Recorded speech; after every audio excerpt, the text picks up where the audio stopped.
একদিন রাসূল সাল্লাল্লাহু আলাইহি ওয়াসাল্লাম হযরত আবু হুরায়রা রাদিয়াল্লাহু তাআলা আনহুকে নিয়ে এবং কয়েকটা সাহাবীকে নিয়ে রাসূল সাল্লাল্লাহু আলাইহি ওয়াসাল্লাম গল্প করছিলেন। এমন সময় একটা বিকট আওয়াজ হলো।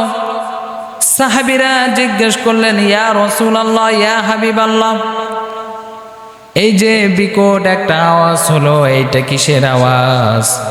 রাসূল সাল্লাল্লাহু আলাইহি ওয়াসাল্লাম বললেন, ৭০,০০০ বছর আগে জাহান্নামের দিকে একটা পাথর নিক্ষেপ করা হয়েছিল।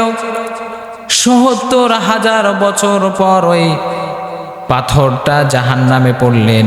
তাহলে জাহান্নামের গভীরতা কত একটু ভালো করে খেয়াল করেন। রাসূল সাল্লাল্লাহু আলাইহি ওয়াসাল্লাম আরো বলেন, জাহান্নাম এত বড় হবে, এত গভীরতা হবে, জাহান্নামী যারা হবে তাদের দেহটা এত বড় হবে। রাসূল সাল্লাল্লাহু আলাইহি ওয়াসাল্লাম বলেন, জাহান্নামীদের দাঁতগুলো হবে উহুদ পাহাড়ের সমান। জাহান্নামের কাঁধগুলো হবে ৩ থেকে ৪ দিনের রাস্তা, এত প্রশস্ত হবে। রাসূল সাল্লাল্লাহু আলাইহি ওয়াসাল্লাম বললেন, এত বড় দেহের অধিকারী হবে, তারপরে জাহান্নামের হবে না।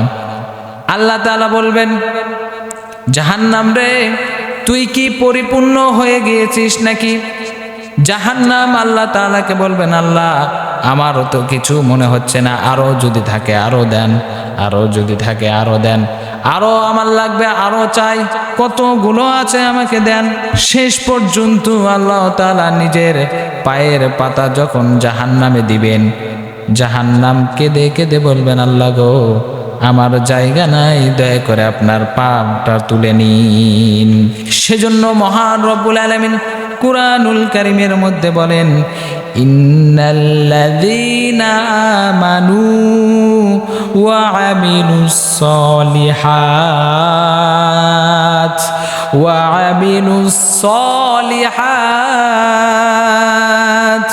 ওয়া আমিলুস সলিহাতি ইন্না লা নুদিউ আজরা মান আহসানা আমালা।